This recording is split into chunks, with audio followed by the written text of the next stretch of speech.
पंहिंजा ड्रामे जी नई अपडेट में तव्हां सभिनी पहिरीं प्यारनि खे दिलि वारनि खे सिंधी भाउरनि खे ख़ुशि आमदी। दोस्तो अॼु रिव्यू करण वारा आहियूं मेगा सोप सीरियल पंहिंजावरी। जंहिंजा एपिसोड अचण वारा धमाकेदार थियण वारा आहिनि। इन्हनि में तव्हांखे बहितरीन खां बहितरीन अपडेट्स मिलंदा।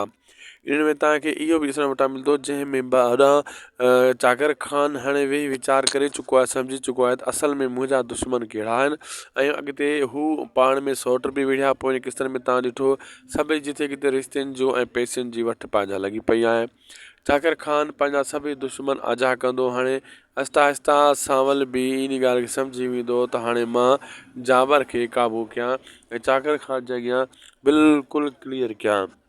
इहे वरी अचण वारे एपिसोड में इहे सीन तव्हांखे ॾिसण वटां मिलंदा ऐं तव्हांखे इहो ॾिसण वटां मिलंदो त नवां अदाकार बि कुझु एड थींदा ऐं कुझु वरी कहाणी में बि थोरो ज़बरदस्त चेंजिंग अचण वारी आहे कुझु किस्तनि खां बाद में। ऐं रियासत ड्रामो बि तमामु जल्द वरी हलण वारो आहे, यानी जानो कानो तव्हांजूं 10 आङिरियूं गेह में आहिनि।